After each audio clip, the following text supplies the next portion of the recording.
इस बुलेटिन के प्रायोजक हैं योगमणि इंस्टीट्यूट ऑफ नर्सिंग। नमस्कार, जबलपुर लाइव में आपका स्वागत है और मैं हूं आपके साथ एकता। आइए बढ़ते हैं खबरों की ओर। कोरोना संक्रमण के कारण एक व्यक्ति की मेडिकल अस्पताल में मौत हो जाने के बाद उसके परिजन संक्रमित व्यक्ति का शव लेने मेडिकल मर्चुरी पहुंचे। जब डॉक्टरों ने शव को परिजनों को सुपुर्द करने से मना कर दिया तो परिजन हंगामा करने लगे। डॉक्टरों का कहना था कि कोरोना संक्रमित व्यक्ति का अंतिम संस्कार कोरोना प्रोटोकॉल के तहत किया जाएगा, पर परिजन शव अपने घर ले जाने के लिए कहने लगे। मामले की सूचना पाकर गोरखपुर तहसीलदार और गढ़ा थाना पुलिस भी मौके पर पहुंची और परिजनों को समझाइश दी, जिसके बाद बड़ी मुश्किल से परिजन माने और मोक्ष संस्था के द्वारा कोरोना संक्रमित व्यक्ति का अंतिम संस्कार किया गया। वहीं परिजनों ने आरोप लगाया है कि कोरोना की झूठी रिपोर्ट बनाकर उनके मरीज को कोरोना संक्रमित कर दिया गया, जबकि उन्हें सिर में चोट लगी थी, जिसके कारण प्राइवेट अस्पताल में भर्ती कराया गया था, जहां उनकी हालत में सुधार था। पर डॉक्टर द्वारा उनका कोरोना टेस्ट कराया गया, जिसके बाद उन्हें प्राइवेट हॉस्पिटल से मेडिकल जाने की सलाह डॉक्टर के द्वारा दी गई, जहाँ मेडिकल अस्पताल में उनके मरीज की मौत हो गई। हमारी ये मांग है साहब कि जो कोरोना, मैं आश्वस्त हूँ कि कोरोना नहीं है। मैं ये निवेदन करता हूँ कि उसकी अभी वर्तमान स्थिति में कोरोना की जांच कर ली जाए और 1000% उसको कोरोना नहीं निकलेगा। चूँकि ये कोरोना पेशेंट नहीं है, इसलिए हमें उसका मृत शरीर, हमें शव जो है वो सौंपा जाए और हम उसका जो भी हमारी हिंदू रीति रिवाज है उस हिसाब से हम जो लास्ट 16वां संस्कार है वो अंत्येष्टि संस्कार हम उसका अच्छे से कर सकें। यही हमारा प्रशासन से भी निवेदन है, डॉक्टर से भी निवेदन है, हर किसी से हमारा ये निवेदन है जहाँ कहीं हमारी आवाज़ सुन पा रहे हैं। मेडिकल में कोविड से मृत्यु हो गई थी, जिनका पीएम होना बाकी था और आज 28 तारीख को पीएम हुआ है। और क्योंकि परिजन आग्रह कर रहे थे कि घमापुर निवासी तो उनके परिजनों के स्थल तक शव को ले आया जाए, किंतु जैसे आप जानकारी रखते हैं मोक्ष संस्था के माध्यम से स्वयंसेवी संस्था है जो सामाजिक लोगों के लिए और सामाजिक मानवता के लिए मदद करते हैं। क्योंकि प्रोटोकॉल में हम अंतिम संस्कार के लिए भी कार्य करते हैं, लावारिस लोगों के लिए भी काम करते हैं, तो प्रशासनिक रूप से प्रोटोकॉल को भंग नहीं किया जा सकता। इसके लिए अभी कुछ वार्तालाप चल रहा था जिसमें परिजन अड़े हुए थे कि वो अपने मृतक शव को एक बार घर ले जाना चाहते हैं, पर प्रोटोकॉल के लिए यहाँ संबंधित अधिकारी, तहसीलदार साहब, संबंधित टीआई और मेडिकल के वरिष्ठ डॉक्टर भी हैं और यह निर्णय लिया गया कि प्रोटोकॉल भंग नहीं किया जा सकता। तो परिजनों को समझाई दी जा रही है और परिजन इस बात पर तैयार हो रहे हैं कि वो संस्कार प्रोटोकॉल में ही, प्रोटोकॉल के चिन्हित स्थान में करेंगे। मोक्ष संस्था से आग्रह किया है तो मोक्ष संस्था अपना धर्म निभाते हुए उनका अंतिम संस्कार विधि विधान से प्रोटोकॉल का पालन करते हुए चौहानी शमशान घाट में कराएगी। जबलपुर में जिला पंचायत अध्यक्ष का चुनाव होना है और इससे पहले जिला पंचायत के एक सदस्य पर दबाव बनाने के लिए उसके पति के अपहरण का आरोप लगा है। जबलपुर में कांग्रेस के तमाम विधायकों और पार्टी पदाधिकारियों ने भाजपा नेताओं पर जिला पंचायत सदस्य हीराबाई साहू के पति रामेश्वर साहू के अपहरण का आरोप लगाया है। पुलिस के मुताबिक उसे जिला पंचायत सदस्य के पति रामेश्वर साहू की गुमशुदगी की शिकायत मिली। रामेश्वर साहू के भाई की शिकायत पर पुलिस ने जब तलाश की तो उसे कांग्रेस के एक नेता सौरभ शर्मा के फार्म हाउस में पाया गया। पुलिस अधिकारियों के मुताबिक रामेश्वर साहू अपनी मर्जी से कांग्रेस नेता के साथ थे और उसे उसकी मर्जी से ही उसके भाई के साथ रवाना कर दिया गया।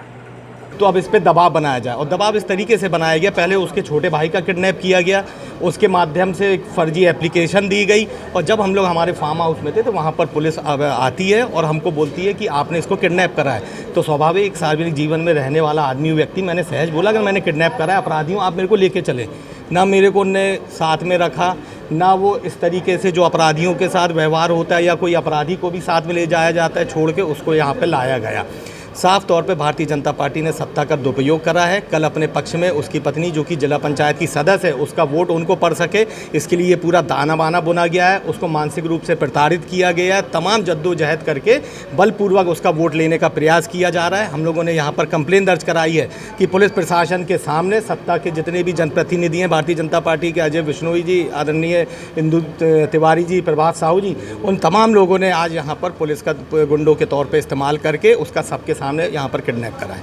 आवेदक लखन साहू के द्वारा ईसाई की एक लिखित शिकायत थाना उमती में प्रस्तुत की गई थी कि उसका भाई रामेश्वर साहू करीब 4 बजे से कहीं चला गया है और उसकी तलाश की जाए। इस आधार पर उसके भाई रामेश्वर साहू की तलाश कराई गई और तलाश करने पर वो दस्तयाब हुआ। दस्तयाबी होने पर उसके जो स्टेटमेंट लिए गए उसमें उसने बताया कि वो स्वेच्छा से अपने मित्र के यहाँ चला गया था और अब वो अपने भाई के साथ अपने घर जाना चाहता है। इस आधार पर रामेश्वर साहू को उसके भाई लखन साहू के साथ रवाना किया गया है और वो अपना चला गया है। Yogmani institute of nursing, Jamdar hospital, Jabalpur. Nursing के क्षेत्र में करियर बनाने का सुनहरा अवसर। प्रवेश प्रारंभ BSc nursing, post basic BSc nursing, GNM. पता 198/2 Raigwa, ward number 72, Arihant warehouse के पीछे, पाटन बाईपास चौक के पास, जबलपुर। नेताजी सुभाष चंद्र केंद्रीय जेल में चोरी के आरोप में बंद हुए एक कैदी की मौत हो गई। जेल प्रबंधन ने गुरुवार को जब परिजन को युवक का शव सौंपा तो गहमा-गहमी की स्थिति बन गई। परिजनों का आरोप था कि जीआरपी पुलिस और जेल पुलिस की प्रताड़ना के कारण मौत हुई। इसको लेकर परिजनों ने सिंधी कैंप क्षेत्र में मृतक का शव रखकर विरोध प्रदर्शन किया। इस दौरान विधायक लखन घनघोरिया भी मौके पर पहुंचे और पूरे मामले की जाँच की मांग करते हुए पीड़ित परिवार को 1 लाख रुपए मुआवजा देने की मांग प्रशासन से की। पूरी तरीके से स्वस्थ रहा, लेकिन जीआरपी पुलिस ने जेल पहुंचाया और जेल से उसकी ये सब प्राप्त हुआ है। किन परिस्थितियों में उसकी मौत हुई है ये जांच का विषय है। जीआरपी पुलिस की जाति से या जेल पुलिस की जाति से। हमारी मांग है कि 1 लाख मजिस्ट्रेट, क्योंकि कस्टोडियन मौत है, कस्टडी में मौत हुई है, इसलिए 1 लाख मजिस्ट्रेट इसकी जांच करें। बाबा टोला सिंधी कैंप निवासी अज्जू उर्फ अजय चौधरी, जिसे जीआरपी पुलिस के द्वारा गिरफ्तार किया गया था चोरी के केस में, और वो जेल में था। जेल में जुडिशल रिमांड के दौरान उसकी मृत्यु हुई है और उसका पोस्टमार्टम कार्रवाई हो चुकी है और उनके परिजनों को डेड बॉडी सौंप दी गई थी। डेड बॉडी ले जाने के दौरान परिजनों के द्वारा कुछ सिंधी कैंप क्षेत्र में कुछ समय के लिए प्रदर्शन किया गया था और उन्होंने जो डिमांड की है उसको एग्जीक्यूटिव मजिस्ट्रेट के द्वारा उनका ज्ञापन ले लिया गया है और प्रदर्शन समाप्त हो गया है। इस जो जुडिशियल कस्टडी में जो मृत्यु हुई है इसकी जांच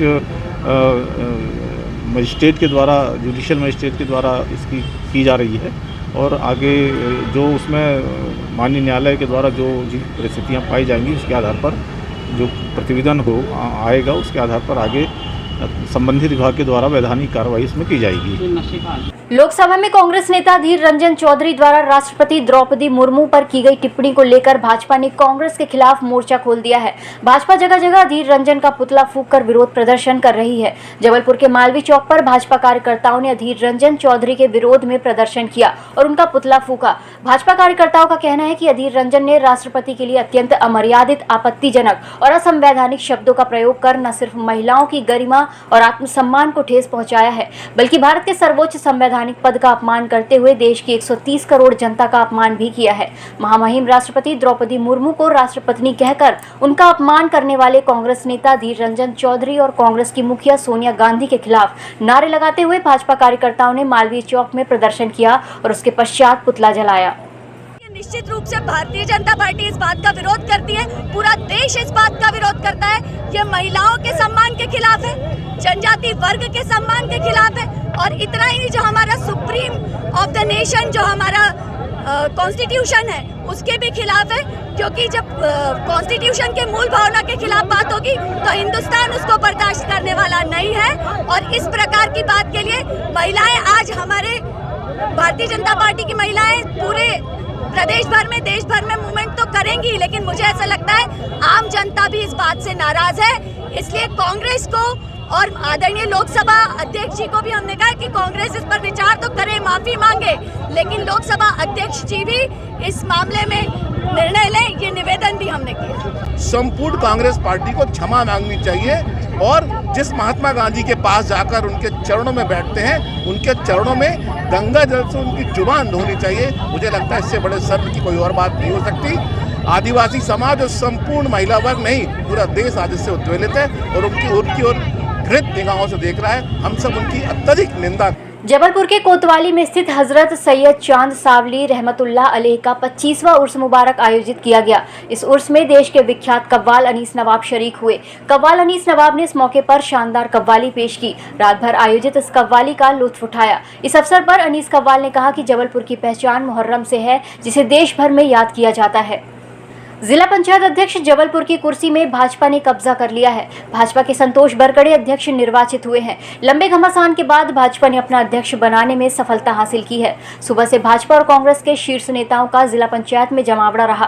भाजपा के संतोष बरकड़े को 8 वोट प्राप्त हुए, जबकि कांग्रेस के राम कुमार सयाम को 7 वोट मिले। बस मिठाई खिलाने की देर है, बस हम लोग शीघ्र आपको मिठाई खिलाने की उम्मीद रख रहे हैं और हम चाहते हैं कि आप सब भी उसमें शामिल रहें और जीत हमारी निश्चित हो चुकी है। नहीं, अंदरूनी नहीं, ये तो बिल्कुल स्पष्ट है, जनादेश दिख रहा है। आगे आपको परिणाम में भी जब दिखेगा तो आप कहेंगे कि वास्तव में आपकी बात सही है। ये तो भ्रम फैलाने का काम है कांग्रेस पार्टी का, भ्रम फैला रही है और उनका काम है भ्रम फैलाना, हमारा काम है काम करना। हम उस दिशा पे काम कर रहे हैं और विजय की ओर अग्रसित हो रहे हैं। एक अगवा करके ले जाया गया है। सबको मालूम है कि पूर्व मंत्री अजय बिश्नोई जी ने महिला को उठा लिया, जिला पंचायत सदस्य। उसके बाद भी हमें पूरी उम्मीद है कि हमें 12 वोट मिलेंगे। हमारे अध्यक्ष पद के प्रत्याशी हमारे क्षेत्र के सरपंच रहे राम कुमार सयाम हैं, उपाध्यक्ष के विवेक पटेल, तो हम अध्यक्ष भी जीत रहे हैं, उपाध्यक्ष जी। इस बुलेटिन में फिलहाल इतना ही। नमस्कार।